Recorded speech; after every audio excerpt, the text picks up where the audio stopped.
This episode is presented by Anchor Branding. I watched you on your first day of school. The episode when you lost your first tooth. You can't leave, Truman. Please, God. You belong here You can do it. with me. Talk to me. Say something.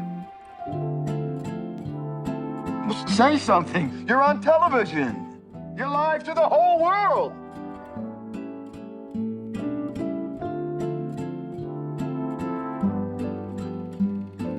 In case I don't see ya. Good afternoon, good evening, and good night.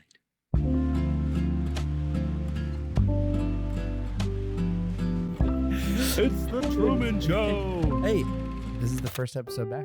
This is the first episode back for season 5. Season 5. Season 5 of Credits. 5 whole seasons. I am grateful to be back in this chair with you. I am too. I think this is going to be the best one ever. I think so, too. It's going to be really good. We're starting off with probably the most requested. I was going to say, this is a movie that has been requested by many of you listeners. It's a movie that Kyle and I both love, so we're excited to talk about it. I wish that everybody got to have the experience watching this movie that I had. My first time watching this. This is a movie my dad showed me and my brother. He didn't tell us a single thing about it. It was literally just, Really? hey, you guys should watch The Truman Show. This was back in Blockbuster times. I think we went to Blockbuster, picked out our candy, and rented the movie. No idea what it is. I don't even know if he told us Jim Carrey was in it. Yeah. Literally just turned it on. And so it's like 30 minutes in before I'm piecing together as a kid, he's a part of a TV show and he doesn't know. Yeah. Because that's an interesting perspective. It's about an hour in when they do that break, and it's like the world was watching when he was born, and that whole thing. I obviously have seen this. I can't remember the first time I saw it, so I know what's happening. Yeah. But I had thought about somebody seeing it for the first time like that. Really fun. It's a really crazy mind trip to watch this movie and have no idea going in. Keeps cutting to like interviews, but they don't say anything They're specific. not spelling it out. Yeah, I wish more people got to have that experience. It's pretty awesome. Let's get into some segments. Let's do it. I want to bring back a segment that we have not done in a long time, and I think we've only done once. We have. It's called Gladiator Match. Yep. We're putting 2 movies head to head. Whatever movie you pick, the other movie erased from existence. Never exists. Yeah. So you're choosing what you want to last. And we're going this time only Jim Carrey movies. Yep. So you're picking not even just your favorite or what you enjoy the most. You're going, what do you want to continue existing and what is going to be eliminated from the face of the earth? Yep. I'm ready. All right. I'm ready to eliminate some of these. We're going to start out with his 2 OGs, Ace Ventura, Pet Detective versus The Mask. What are you keeping? I have much more of a relationship with The Mask. I think that's probably somewhat unpopular. I feel like a lot more people love Ace Ventura, but I would choose The Mask. The Mask is staying. Ace Ventura gone. The Mask or Dumb and Dumber? Dumb and Dumber, that's easy. Dumb and Dumber or Bruce Almighty? That's harder. I think I'll still go with Dumb and Dumber. It's much more rewatchable. Okay. Lloyd and Harry are surviving. Yeah. Dumb and Dumber or How the Grinch Stole Christmas? Oh, now we're getting into it. I think that the How the Grinch Stole Christmas continues to age poorly because of how dingy and low-key scary it is. I think movies look more and more nice, and that movie, the Ron Howardness of it is very odd for a Christmas movie. And the new Grinch I love with Benedict Cumberbatch. So I'm going with Dumb and Dumber. I feel differently about almost everything you just said. Really? Yeah. You think it ages great because of the spotlight cam and the darkness? I'm not saying because of that, but I do feel like every time I watch it, it gets better. Okay. And I like it. It is very funny, but so is Dumb and Dumber. That's true. All right, Dumb and Dumber or The Truman Show? Tough call. They both are great Jim Carrey movies. Yeah. I'm going to keep The Truman Show. I think it's the right call. Yeah. It's unfortunate, but it is. It's unfortunate to eliminate almost all of his comedies. The Truman Show or Yes Man? Truman Show, easy. Truman Show or Fun with Dick and Jane? I honestly love Fun with Dick and Jane. I do too. It's really fun. It's like really been lost to time, but I'm keeping The Truman Show. It does feel like one of those movies that somehow got lost in the Walmart bins, but it's a good one. Yeah. All right, Truman Show or Sonic the Hedgehog? Never seen Sonic, so Truman Yeah. Show, easy. Truman Show or Series of Unfortunate Events? Jim Carrey, Lemony Snicket. I do like that movie, but I'm going with the Truman Show. What about Truman Show or The Incredible Burt Wonderstone? Come on now, it's not a question. Okay, Truman Show or Horton Hears a Who? Truman Show, easy. I like that one too, but All right, here's your real challenge. Eternal Sunshine. Yeah, Truman Show or Eternal Sunshine of the Spotless Mind? It's hard because my general thought is Eternal Sunshine of the Spotless Mind is the best movie that I think Jim Carrey's ever made. It's the least Jim Carrey necessary. Like, Sure. if they're remaking Eternal Sunshine now, it's being cast with like Paul Mescal and not like Yeah. Ryan Reynolds or, you know, a more comedic type. Yeah, actor. for sure. It's tough to say, but it's Eternal Sunshine. Yeah. And the last one, the finale, maybe the toughest of all. Really? Eternal Sunshine of the Spotless Mind or Batman Forever? With those green tights. It's Eternal Sunshine. Eternal Yeah. Sunshine is the gladiator of them all. Wow. There you have it, folks. Kyle is eliminating all other Jim Carrey movies from the face It's of the tough, planet. though. It is tough, especially Yeah. Truman Show versus Eternal Sunshine, I think is the most important conversation in there. Yeah. Because the Truman Show, he still gets to do this big performance. Uh-huh. He's not necessarily funny. He has a couple funny moments. Yeah. But it is a Jim Carrey part. Yeah. I think at one point Robin Williams was attached to this movie. I think he could have Oh, wow. pulled that off of like the big kind of physical. Yeah. You know, I just think of him like leaning back with the laugh, you know, doing all that kind of Yeah. stuff. Yeah. But Eternal Sunshine, it's like the reason why I say Paul Mescal is because it's like this is a depressed guy. Like it's Yeah. the opposite of Jim Carrey. You Yeah. know what I mean? Yeah. Going real like tortured soul vibes. Mhm. Next segment I want to do is elevator pitch. Yep. Listener, this is where we're pitching a spinoff or a sequel or something from this movie. This to me, so easy. It writes itself. Okay. Sequel, Okay, I've got a sequel as well. you're going Truman Show 2. You make it a little similar to this comedy drama. Mm-hmm. I would maybe lean a little more into the comedy side for the sequel. Okay. Truman is now out of the bubble.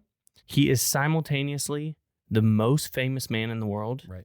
and the least knowledgeable about the real world. Yeah. So you can go a real, This is a true Jim Carrey picture. Buddy the Elf in New York City Mhm. vibe where he is like totally naive to how the world works, but literally the most famous person. All eyes are on him. Sylvia then finds him. She takes him kind of under her wing as far as like learning about the world goes. They can now be together. This like Got some sort Sylvia of thoughts. relationship where they can kind of pick up where they left off, but also they don't really know each other. We're going to have a moment in there where he reconnects with his best friend, Marlon? Marlon.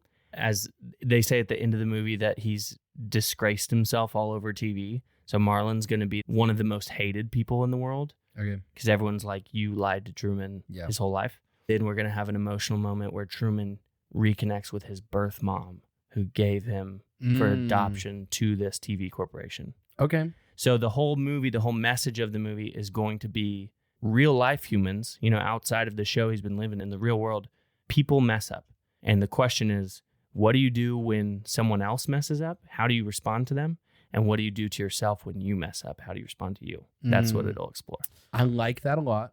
Can I throw a screwball in there on it? Sure. What if it's not a movie? And what if it's a 10-part Apple miniseries? Oh, yeah. Episodic. He can kind of knock off one thing at a time. You get the mom episode, you know, towards the end. You get some goofy ones of him kind of dealing with paparazzi and stuff. Yeah. But he's navigating the real world through each episode. It's kind of this older style of short arcs. You would have more time to explore each of those little things. Maybe Almost you have Eddington-esque. Yeah. Of like, it's got a lot of different kind of like plots that are a little tangled up.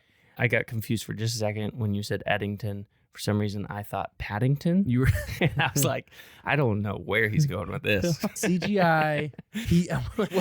What if it's a cinematic universe? The Truman Show and Paddington. Truman meets Paddington on his way out. They connect over how out of place they feel.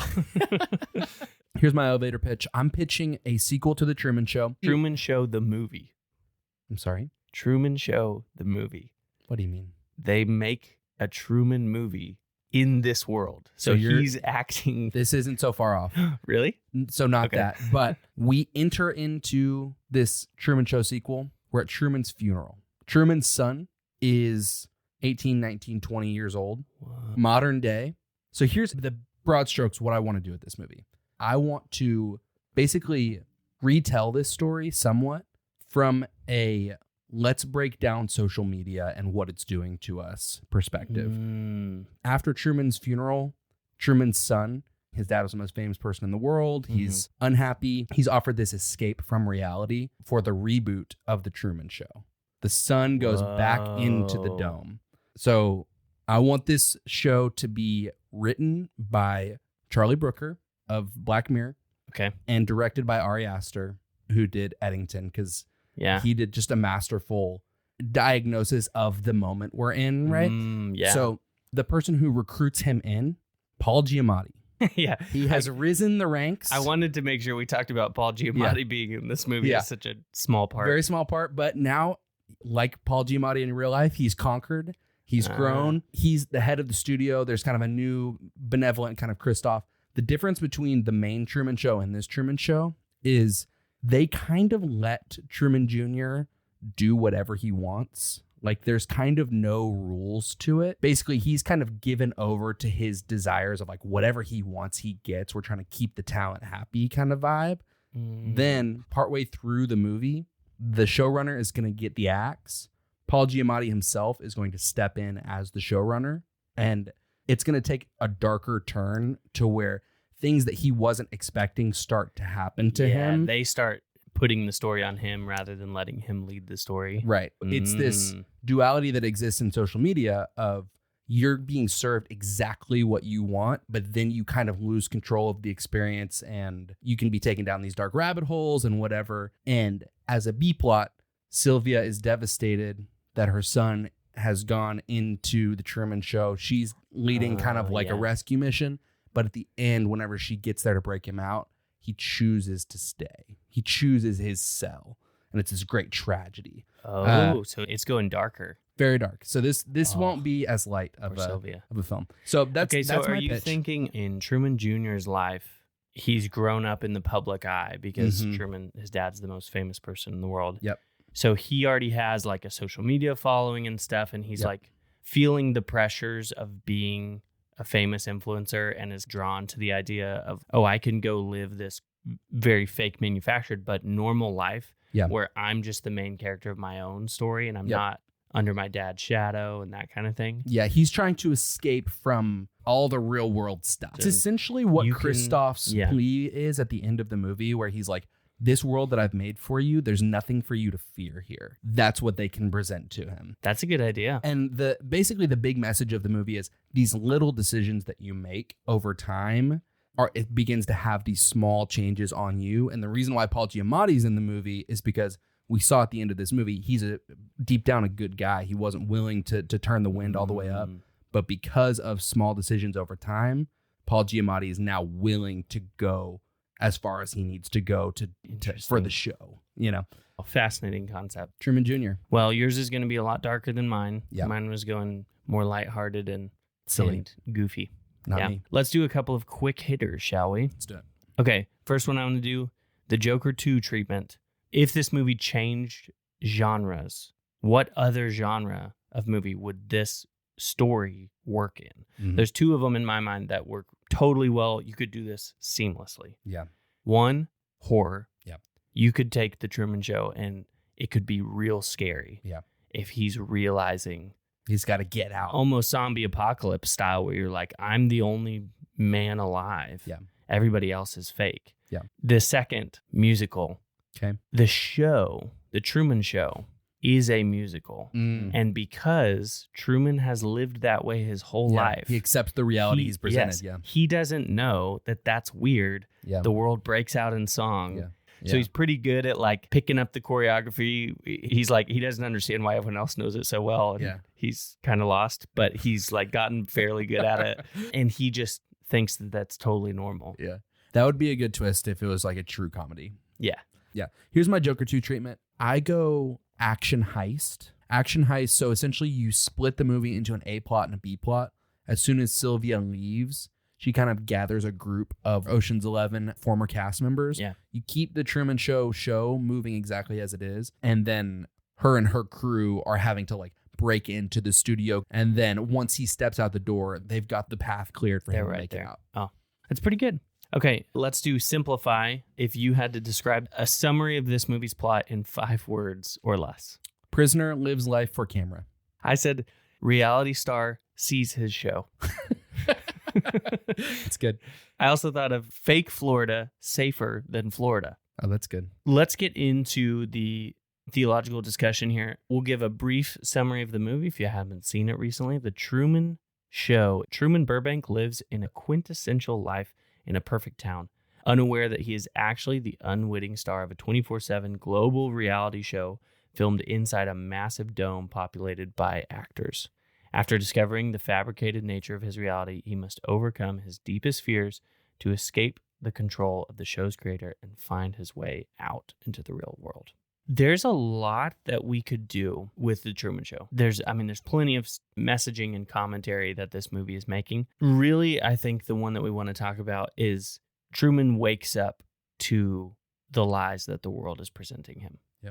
And so let's talk about realizing the lies of the world. We currently live in a world that is broken by sin. Things are not the way that they were intended to be. And the enemy is the ruler of this world. It says the prince of the power of the air, and that the whole world lies in the evil one. So we are living in this world where God is still present, God is still in control, but we're currently in this time between Jesus's first coming and when Jesus is going to come back. Yep. And Satan is allowed to control many of the things that are around us. God is in control, but Satan still has power in this over this world. I don't think we're going to have enough time to dive into the full dynamic of that. Yeah. We're going to drop in the show notes some references if you're interested in diving further into that topic specifically. For the sake of simplicity, we are created as image bearers of God. We are created for the original design of the world. Genesis 1, God creates the whole world, says that all of it is good. It's very good until sin enters the world, right? Christoph says, though the world that he inhabits is in some respects counterfeit, there's nothing fake about Truman himself. So there's this mismatch between Truman and the world that he's in. Truman is real. His world is fake. Yeah. Similarly with us, the world that we live in is misaligned to what we were created for. We were created to live in this harmony with God. The natural order of things in this broken world is separation from God. That is the big picture, what we want to talk about. At the beginning of this movie, he lives in Seahaven. He lives this very polished, very controlled life. Everything feels normal, but it's all engineered. His fears, he's afraid of water, and that was done purposefully to keep him from trying to explore and leave, but everything about his relationships, his routines, his job, everything is manufactured for him. Everything's designed to keep him there. Exactly. To keep him from questioning the nature of his reality. Yeah. Like Christoph says later in the movie, he says that we all accept the nature of the reality that we are presented. And so, like you're saying, like he has a comfortable life with a nice, 1950s perfect wife with the picket fence and this idyllic life. On his hands and knees in the garden. Exactly, with his striped shorts on. His fedora. Yeah. Like he is being given everything to be satisfied, quote unquote, with this counterfeit version of reality. Good morning. Morning. Good morning. Oh, and in case I don't see you, good afternoon, good evening, and good night. Yeah. Morning, Truman. Morning, Spencer. Hey, Pluto. Oh, no. Get down. He won't hurt you. Get down. Yeah, I know. It's just me. Come on, Pluto.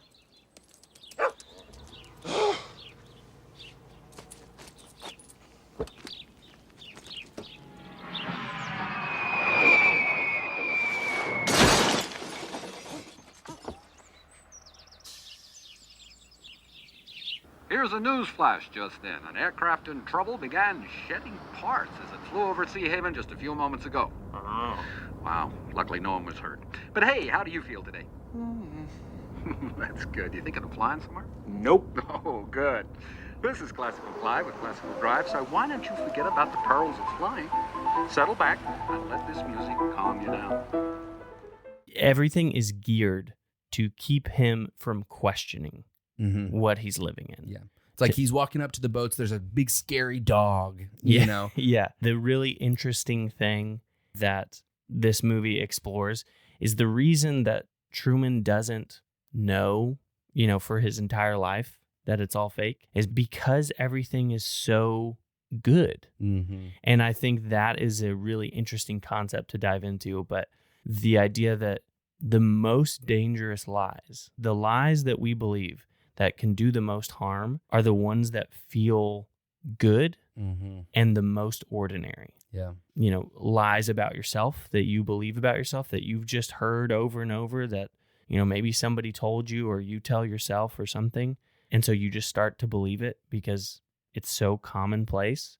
And the lies that, oh, well, this thing feels good. This thing is fun. This, whatever. Yep. I enjoy this thing. Therefore, it must not be bad. Mm-hmm. Yeah. I mean, even that, it's like those things offer this promise of satisfaction or happiness or the thrill. But with Truman, even though he has all the perfect stuff, he knows that this is not the world that he was made for. I think about Romans 8:20 that says, "For the creation was subjected to frustration, not by its own choice, but by the will of the one who subjects it, in hope that the creation itself will be liberated from its bondage to decay and brought into the freedom and glory of the children of God." We know that the whole creation has been groaning as in the pains of childbirth right up to the present time. And so it's this idea that the world doesn't feel whole because it's not. Like each of us know, every single person knows there's something that's not quite right about the world. Yeah. The reason why that's there is to drive us toward the unartificial life, toward the real life that we were made for. Yeah, exactly. The Bible describes God as the Father of heavenly lights that all good things come from. It uses the terminology about light a lot when talking about God and talking about the kingdom. And it also says that in 2 Corinthians 11 says, Satan masquerades as an angel of light. That Satan pretends to be something good. It says that he's the father of lies, but he lies to us in a way that seems good and seems right. 2 Corinthians 4 says, "And even if our gospel is veiled, it is veiled to those who are perishing. The God of this age, aka Satan, has blinded the minds of unbelievers so that they cannot see the light of the gospel that displays the glory of Christ, who is the image of God." And so this idea that the Bible presents that Satan masquerades as an angel of light, pretends to be good, to lie to us, to hide the truth of the gospel, that people cannot see the truth. But just like you're saying, and in Romans it talks about, we know that there is a God out there, that in our being we can feel that something is off, something is wrong. And so that's what Truman starts to feel, that something is off. Things like the light falling, which, can I just say, for a giant dome that has a sun, that little stage light is doing nothing. I don't understand the dome. Why is it a painted wall? Like, are those clouds always painted on the wall? Why are there lights above if the sun is this giant beam? They can turn on the sun, but they do. If this was made now, it would be like panels, you know? That would be like LED screen. Very Hunger Games. Don't totally understand what's going on in the Truman Show. And we will be right back. Hey, listener, we just want to take a pause and say thank you for listening. We love getting to do this podcast, and it's listeners like you that make it possible for us. If you're not following us wherever you get your podcasts, what are you waiting for? Go ahead, do it. That way you can stay in the loop every time a new episode drops. If you know anybody who would love this episode or any of the other movies we've covered, don't be afraid to go ahead and share it with them. That would help us out so much, and we would really appreciate it. Thank you so much again for listening. All right, listener, let's talk branding. Because if you want your brand to actually stand out, you need Anchor Branding Company. These guys are the pros at turning your logo into something people actually want to wear, want to use, or show off. From premium custom apparel and branded merch to eye-catching office signage or more, they do it all. And if you're thinking, I want to get my company's gear out there, but I don't want to pack 1,000,000 boxes, good news. They do it all. They do everything for you. You need some uniforms? You need a swag store? You need something else? Anchor Branding Co. makes it all happen. Go to anchor-branding.com to get started today. Because if your brand is going to make some waves, you should probably have an anchor. And back to the show. So this little stage light falls from who knows where. Yeah. He starts to notice that things are off. He sees things are fake. The good design that God intended is still there and visible. We can see how good in the world points to this designer, this good designer. And it's calling us to wake up, just like Truman is. Yeah. Christoph has made it really incredibly hard for Truman to notice the truth. Mm-hmm. It's interesting because whenever we think about Satan, we think about our enemy comes to steal, kill, and destroy, which is true, like the fearful elements of the things that are keeping him there. But we don't really think about this idea of getting what we want as something that could potentially be coming from the enemy. Like with Truman, he's given all the comfort and all the everything he could ever want so that he doesn't go looking elsewhere for this kind of satisfaction. Yeah. Our enemy, he just wants us to be distracted. He wants us to be busy. Like with Truman, he's got this job that making cuts at the end of the month. And so you better make sure that you hit your quota. In reality, This isn't a real it's a job. fake company. Like this isn't even a real the back on this building. It's a set, you know. Yeah. I think it all just comes back to we exist in this artificial world and we go about life in a way that we get confused on what is the real world. There is a real world outside. All these people watching on their TVs are living actual lives. Well, maybe not so if they're just glued to their Mr. TV Baff. watching Truman. But there's a real world outside of the bubble. Truman, though, has been lied to and believes that, his little Seahaven is the real world. Yep. And so he's concerned with, like you said, his job and relationships and all these things that feel really important because they feel real and they're right in front of him. But it's all made to mask that he's living in this fake world. Yeah. And Christoph being the person who's manufacturing these lies so that Truman doesn't realize the truth. And we live in a very similar reality where we're living in this world, and Satan, we have an enemy who wants to distract us from the real world. God's kingdom, the things that are eternal, the things that we were actually made for. Yeah. And everything in the world is designed to keep us distracted, keep us away from actually pursuing that, focusing on popularity and social media and grades and work and making money and what do they think of me and what did they say and all of these things that are really unimportant in the grand scheme of God's plan in eternity.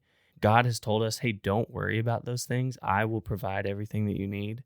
And yet I still find myself coming back to worrying about the budget or, this person or that person or making sure people like me or whatever. Yep. Like the lies that are so easy to fall back into is because it's right in front of us. Like it's the things that we're doing on a day-to-day basis. The goal is no matter what, he can't leave.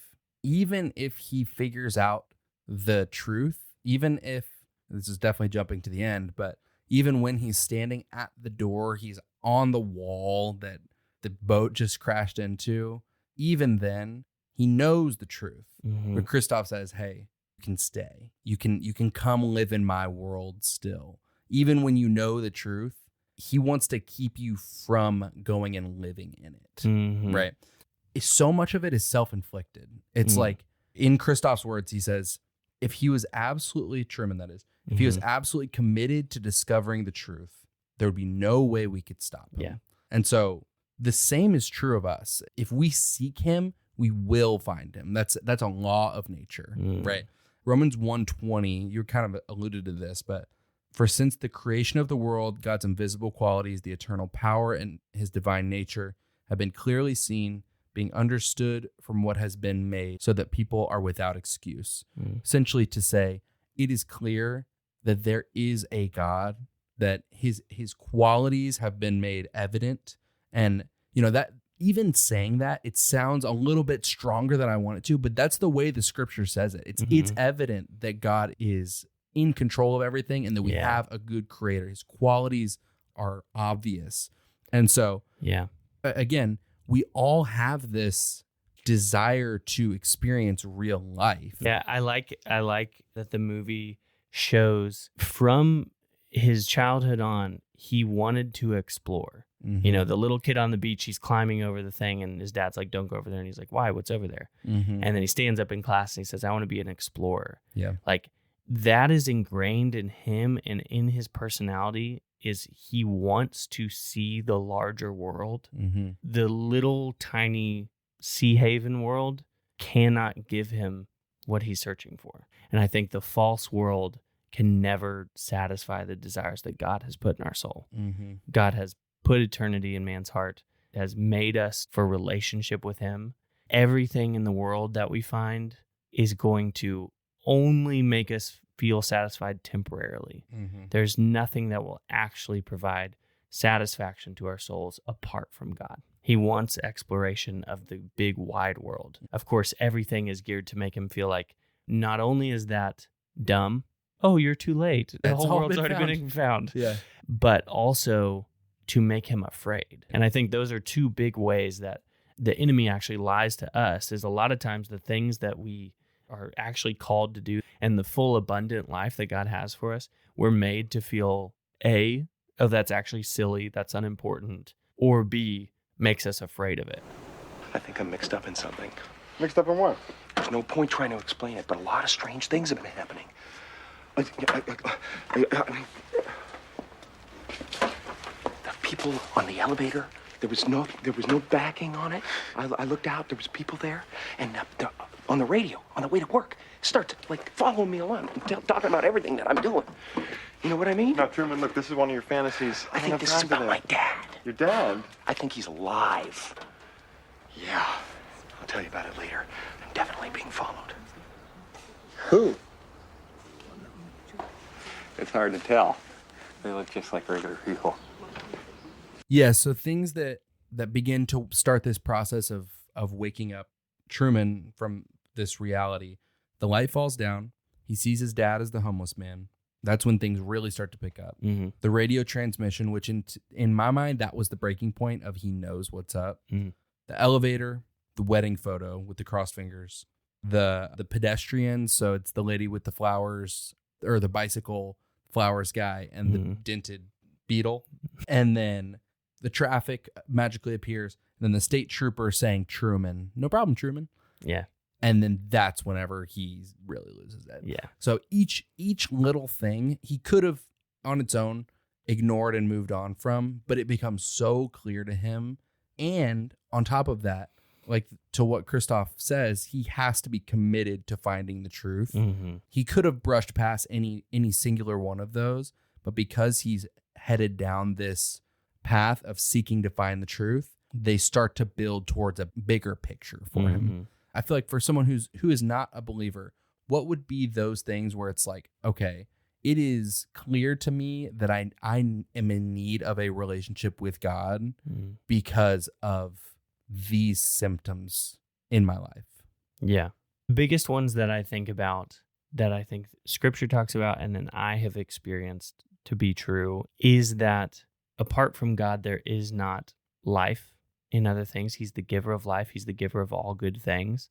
And that sin leads to death. Mm-hmm. It doesn't seem that way at first, but over and over again, time and time again throughout history, the things of the world, pleasing ourselves, just living for ourselves, does not lead to satisfaction. Yep. That leads to emptiness and brokenness and depression and anxiety and all these other things that, like, you know, we've talked about it a lot on this show in different capacities, but be it the interviews with Tom Brady or Brad Pitt or whoever, the people who seemingly have it all, keep saying it's never enough. Yeah, it seems like there's something else out there. There's got to be something else. Yeah. And it never feels that way. The lie feels so believable that just a little more money, and I think I wouldn't be so stressed anymore because I'd just be able to do what I want.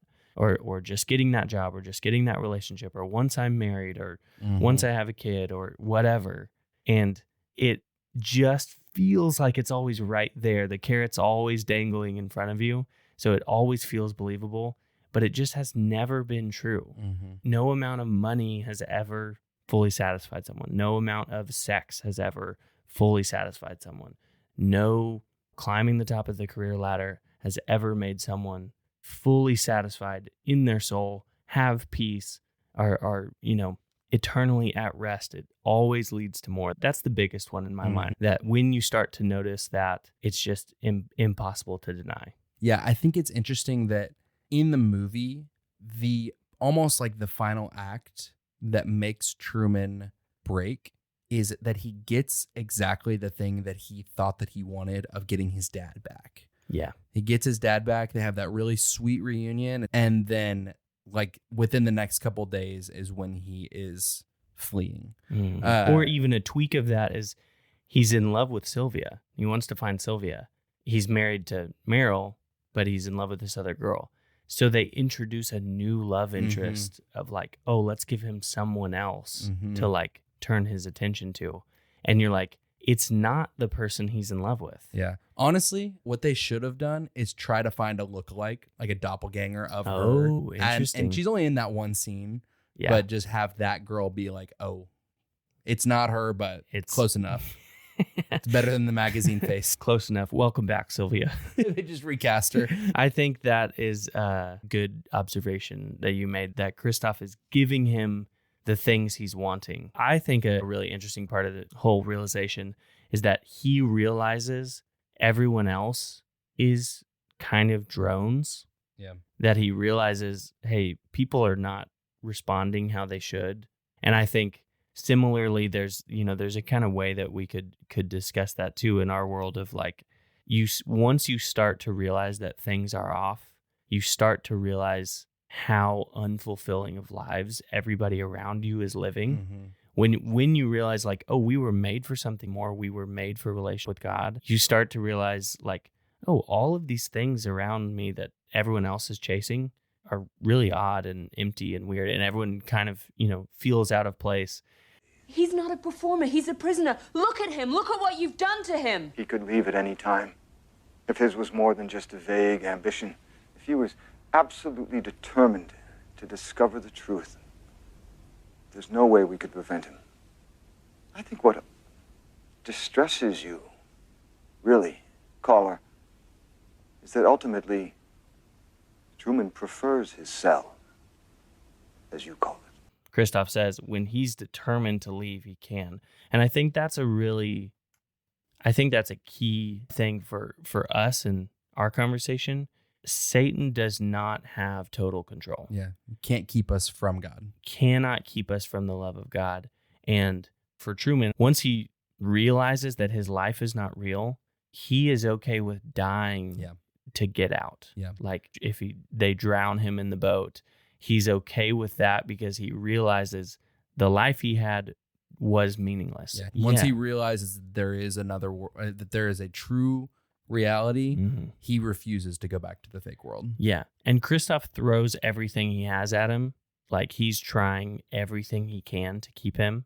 And in the end, he is powerless to keep someone there. And so I think that's the encouragement we have, is like, we're living in this broken world that, Satan has so much power in. Satan does not have ultimate power. Yeah. He cannot keep us from the love of God. Jesus is coming back one day and is going to make it all right. Yeah. But that's the hope that we have, is that we are living for this next world, right? But even right here, even as we live in our Seahaven, yes, we're living for heaven, but the thing that causes this rift and this desire for us is the separation from God that came with the curse. Because of Jesus, because of what he did on the cross, he has come back to where we can have unity with God now. The curse on us as an individual we can be freed from and be reunited with him as we were designed to be. Yeah. And Truman doesn't have the opportunity to continue to live in Seahaven and be a citizen of the real world. But that's where the movie analogy kind of breaks down for us is we are a citizen of heaven now, here in the broken world. I would totally agree with that. Even now, while we're in the in-between, our relationship with the Lord has been restored by what Jesus did on the cross. Hebrews 2:14 talks about through Jesus' death on the cross, he destroyed the one with the power of death. He destroyed the power that the devil had over us. And Luke 10:19 says, behold, I have given you authority to tread on serpents and scorpions and over all the power of the enemy, and nothing shall hurt you. That's Jesus, sending his disciples out and telling them that he is protecting them. But the word is present for us that Jesus has the power over Satan, that we don't have that power, but because Jesus does and he's given us his spirit, we are not controlled by that. Yep. Truman finally reaches the edge of the world and he finds the door to escape. And Christoph pleads with him to stay. Yeah. And so what he's offering him is, hey, the world out there is worse than in here. It's better in here, the one that I've made for you. And so in a way, true. Like the world that he has in there is very comfortable. Yeah. It's literally custom made for him. He has nothing to fear. He has what nothing to Christoph says fear. here. Going out into the real world, it is worse in a lot of ways, but he sees through the lie and through the facade and knows that that is fake. Yeah. I think that's the temptation that Satan presents us with is comfort, is comfortability, and is kind of a passivity that you can live a life for yourself. Yeah. You can live a life where you do what you want to do and you just try to make yourself as happy as you can, do all the things that you want to do. That is somewhat true. We have free will that we can go and just do all the things that we think are going to make us happy. The lie is that it will make us happy. Yeah. And it won't. Yeah. Just like the lie for Truman is like, the world is fake. He could stay there where he has nothing to fear, but he's not living life. Yeah. And so there's a choice that we make to give up some comforts in the present world, but it's for real life, true life in the eternal world that will be full of all those things. Yeah. John 17:3 says, now this is eternal life, that they know you, the only true God, and Jesus Christ, whom you have sent. We can know God and Jesus Christ now. We can have eternal life now, even though we're in the broken, sinful world and we're not, how we think of in our minds heaven yet, but we can still have the thing that we were made for, the thing that is going to fulfill our souls, the thing that God intended for us. We can have it right now because of what Jesus did on the cross. The most important scene in the movie is when he's standing at the door about to go out, and it would make no sense for Truman to see the door and be like, oh shoot, like I got to go make a sales call. Like I got to go about my business the same way as I was going about before. Because the reality is when you know the truth, when you see the truth of the real world, the world that we were made for, it makes no sense for us to go look for the importance in the former things. When he realizes it's a fake job, it's a fake town, all of this is staged, then it doesn't make sense for him to pour any more time, energy, and effort into that or make his identity about that, right? The clout that comes with the promotion that he might get, the corner office or whatever they're trying to promise him, it's like, that is completely worthless. Yeah. This is not the real world. That once felt so important and real, and then realizing the truth, it just feels totally meaningless. Yeah. Which is exactly why I love the conversations that we have on this podcast, because something like the Truman Show and you putting it that way in those words even just makes me, hearing you say that, go, oh yeah, that does feel silly. God is real. Jesus is real. Like he's coming back. Like that's reality. And then we kind of go back to the sales call. Yeah. A lot of days I feel like I go through life acting as though this is it, even though I wouldn't say I'm thinking that. My actions are not following someone who believes that there is a better life out there. Scripture tells us that our life is but a vapor, that this world is going to be passing away, and that a new heaven and new earth is to come. There's such a freedom that comes with that, of like, who really cares about 99% of the things that are happening in life? Yeah. Right. You know, there's things that are important, right? But so much of the weight that we put on things, it's like, this is all passing away. This is all temporary. Yeah. We sometimes forget that. Yeah. And we feel like our life is, very important. And we make ourselves the main character. Yeah. And Truman is the main character of this fake show.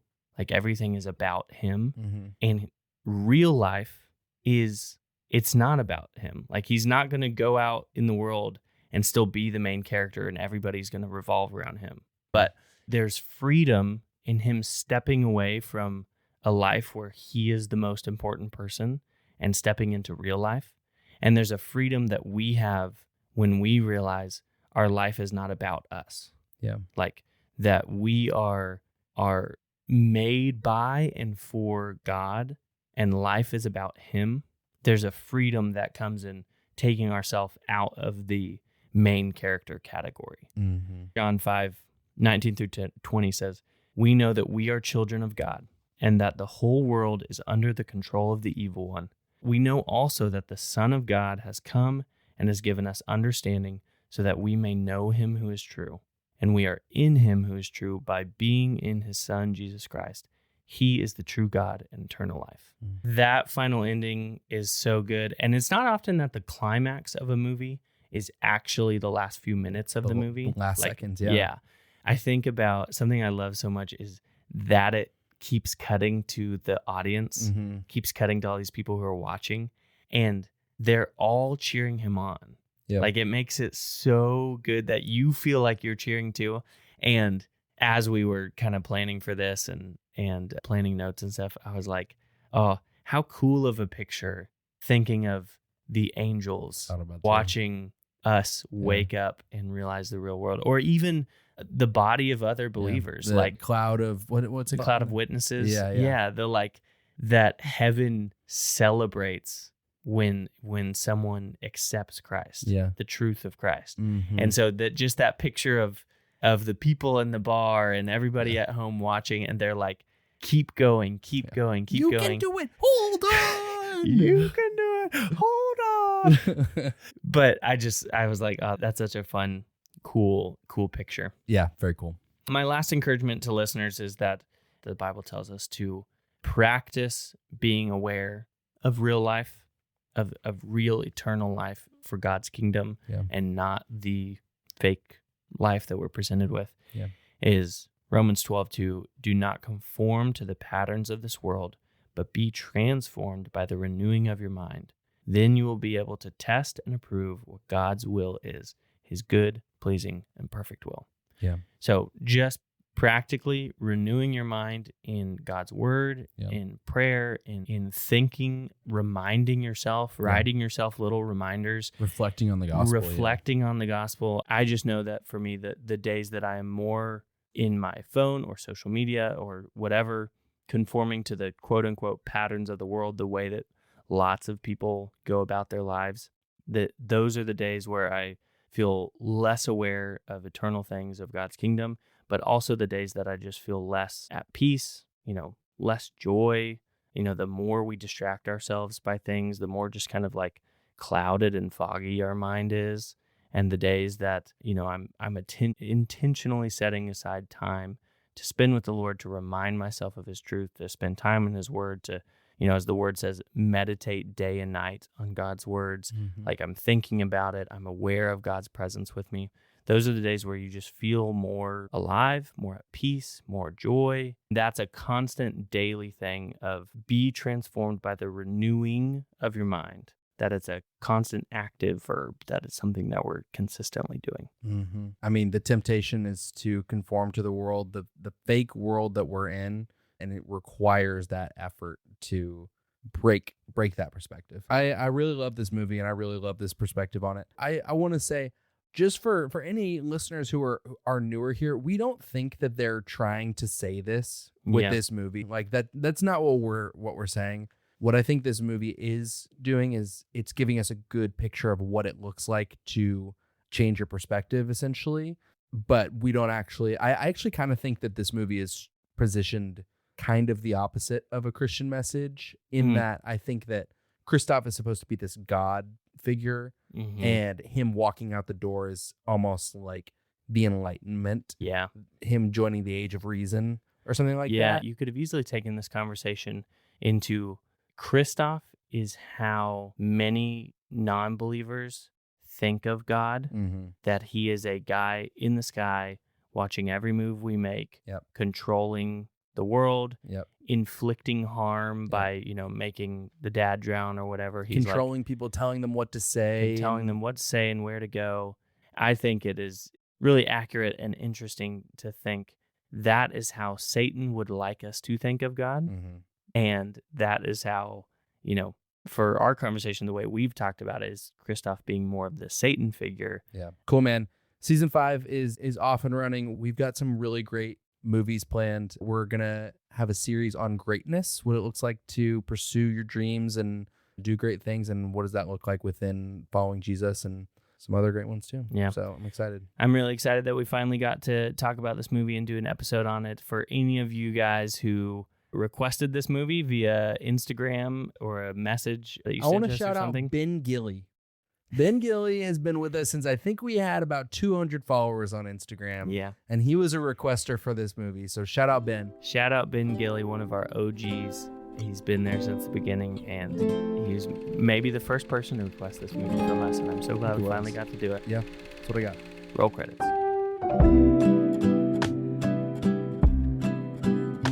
Don't forget to follow us on Spotify or Apple Podcasts, and on Instagram at The Credits Podcast. If you know someone who would love this episode, go ahead and shoot it to them in a text. If it doesn't brighten their day, it'll certainly brighten ours.